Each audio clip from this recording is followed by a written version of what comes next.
Cleaning always feels like this big production, doesn't it? Like you need a whole hour, a clean stretch of time, maybe a good playlist just to get through the kitchen. And if you don't have that kind of energy, stuff just piles up. But here's the thing, some of the stuff that actually makes my house feel cleaner takes under a minute, not a deep clean, not a full declutter, just these little things I've started doing without thinking.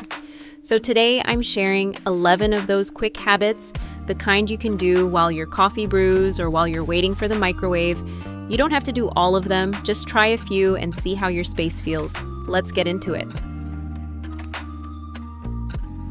Let's be honest, how many mugs are sitting on your counter right now? 3. The whole week's worth. It happens so easily. You finish your drink, set the cup down for now, and walk away. Then someone else does the same by the end of the day. It's a lineup. What helped me break that cycle was this. The second I'm done with a cup, it goes straight into the dishwasher. Or if I don't have one, a quick rinse and into the drying rack. Not in a minute, not later. Now, it takes maybe 20 seconds. But it stops the pile before it starts. And that's the real win, not having to deal with the pile later. Because nothing makes a clean kitchen feel messy faster than a row of half-used mugs. And if you're tired of those mugs piling up, wait till you see what else in your kitchen might be working against you. Tomorrow, I'm sharing a few things I got rid of and instantly felt lighter. It's the kind of list you won't want to miss. Let's stick with the kitchen for the next one. It's another spot that attracts clutter fast.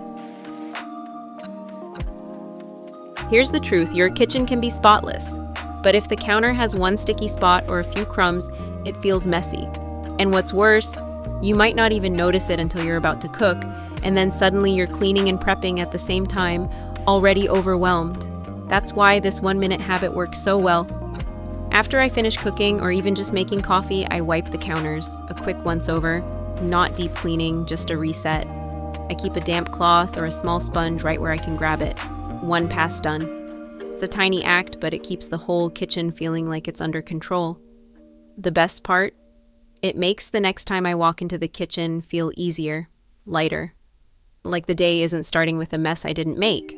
This isn't about spotless surfaces, it's about not letting small messes pile up until they feel unmanageable. And speaking of messes that quietly pile up, let's talk about the random stuff that always ends up on the coffee table, the entryway, the nightstand, anywhere but where it belongs. I know I'm not the only one who used to walk in the door, toss my keys on the shoe cabinet, or worse, on the kitchen counter, and then forget where I put them. Same with sunglasses, earbuds, even my kids' random little toys, they just land somewhere. And then when you need them, they've disappeared. That habit wasn't just annoying, it made the whole space look messier than it really was. So now I've set up one simple solution, a small basket right where we tend to throw things. For us, it's right by the entryway. Keys, wallets, headphones, even loose change, they all go in there. No second guessing, no last-minute panic before school drop-offs or errands. It keeps the area tidy and saves time. You walk in, you know exactly where things go. You walk out, you know exactly where to grab them. It's the kind of small shift that makes a big difference. And speaking of small habits, let's talk about what happens, right? When we get home, the first 10 seconds can either keep your house calm or start the clutter all over again. So maybe now your keys and little things have a home, but what about the big stuff? The coat you drop on the chair, the bag that lives on the sofa for 3 days straight. That used to be me until I added one thing, a coat rack right by the shoe area. Now I come in, shoes off, coat and bag go up. No thinking, no piles. It's the fastest way to stop your entryway from turning into a dumping zone. It doesn't have to be fancy, just visible, and close enough to catch the habit before it happens. All right, now from the entry, let's walk over to the living room, because there's one spot that loves to collect temporary clutter, and it's the one you want to relax on most. I'll just set it here for now. That sentence has probably caused more clutter than we realize. Especially when here's the sofa, the one place you want to actually relax. It starts with a jacket, then a bag, then a book, a grocery bag you haven't unpacked yet, maybe the laundry basket you said you'd fold during Netflix but didn't. Sofas are dangerous like that. They're big, flat, and too easy to treat like a shelf. What helped me stop this was one simple rule.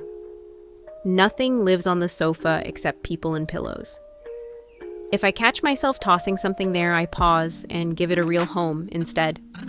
It sounds small, but it's made my whole living room feel more ready to rest. Because when your sofa's clear, you actually want to sit down, not just keep walking past it, feeling low-grade stress. All right, now that the sofa's safe again, let's talk about something even easier, a 1-second habit that literally cleans your house while you're already moving. Let's be honest, most of us don't plan to clean. We're just constantly walking past the mess thinking, I'll deal with that later. But what if later was just now? One of the laziest but smartest habits I've built: every time I leave a room, I grab one thing that doesn't belong and take it with me. That's it. Just one item. A pair of socks from the couch to the laundry basket. A toy from the hallway back to the kids' room. You're already moving. This turns your regular steps into a reset. And after a few days, your home starts looking mysteriously neater without you ever doing a full cleanup.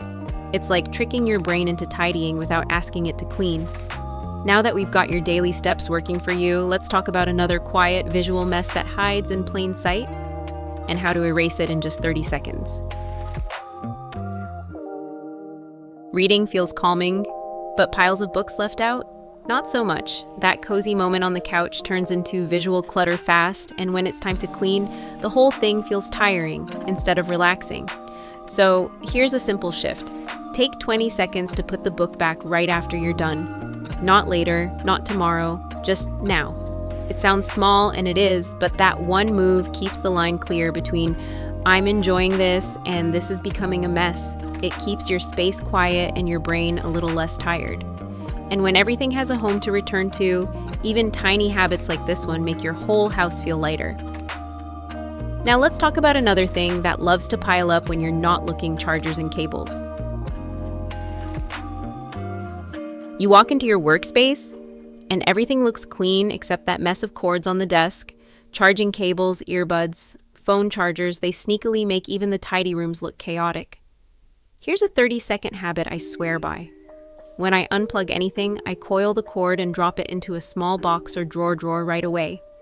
No letting it drape over the desk edge, no leaving it in a pile. In our home, I keep a little basket under my desk just for cords and tech phone chargers, cables, earbuds. After I'm done using anything, it goes straight there. No second guessing. It's tiny, but it makes a big difference. Suddenly your desk doesn't scream, I work here. It just looks like a calm, usable space. Next, I'll show you something you can do every time you open a drawer. It sounds silly, but it stops mess before it even starts. This might be the smallest habit on the list, but it makes one of the biggest visual differences. Right after you eat, work, or do anything at a table, and just take 10 seconds to wipe it down. The trick is to make it stupid easy. Keep a pack of wet wipes or napkins right there in a drawer, a basket, or even tucked under a placemat. No walking around the house. Just grab, wipe, done. A clean table doesn't just mean it's tidy. It signals this task is finished. And that subtle signal keeps you from piling more stuff on top. It's such a small move, but it makes your space feel noticeably more put together. And more importantly, it saves you from that exhausting once-a-week cleanup of built-up mess. Next, let's talk about a habit even quicker than this, but just as powerful for making your home feel cared for. Receipts, flyers, mailers, junk mail. If you don't deal with them right away, they multiply like rabbits and the table becomes their territory. So I adopted a super simple habit the moment I read something I decide use or toss. If it has no lasting worth, it goes in the trash then and there. No second chances. I used to have a bad habit: stand in the kitchen, look at a pile of mail. Think I'll get to it later, but a few days later the clutter spreads everywhere: counters, shelves, nightstands. Now I've reserved a little drawer for papers to keep warrant cards important, notices stuff I truly need. Everything else, straight to recycling. It's fast, it's clean, and it keeps all surfaces clear so you don't feel buried by paper. And speaking of clutter creeping upward from the floor, let's talk about what you do with clothes that aren't clean but aren't dirty enough to wash. We all have that in-between pile. Clothes we wore once, not dirty enough to wash, but not clean enough to go back in the closet. So we toss them over a chair. or at the foot of the bed. Then a couple more, and suddenly it looks like a mess, not laundry, not folded clothes, just clutter. Here's a super simple fix. Create a dedicated spot for wear, again, clothes. It could be a small basket inside your closet, a fabric bin in the corner, or a low-hanging hook. The key is to assign a clear rule. This is where semi-clean clothes go. Personally, I keep a basket in my wardrobe when I change out of something I'll wear again. I fold it and toss it in there. No visual mess, no guilt. It's a tiny shift, but knowing exactly where to put those in between clothes clears up both space and mental load. And when morning comes, I already know what's ready to wear again. Sometimes we think decluttering means clearing an entire weekend. But the truth is, a few seconds here and there, rinsing one mug, putting back one book, wiping one surface, can quietly transform the energy of a home. If you often feel like the mess is chasing you, these 1-minute habits aren't just doable, they're the reset button your days have been needing. And if you like this feeling of lightness, here's something you shouldn't miss. Tomorrow's video is about what your kitchen might not actually need. It's a perspective shift that could free up space both on your counters and in your mind. So if today helped you breathe a little easier, remember to like this video, share it with someone who needs it, and leave a comment. I'd love to know which habit you're starting with. And don't forget to subscribe so you never miss the small things that quietly change everything.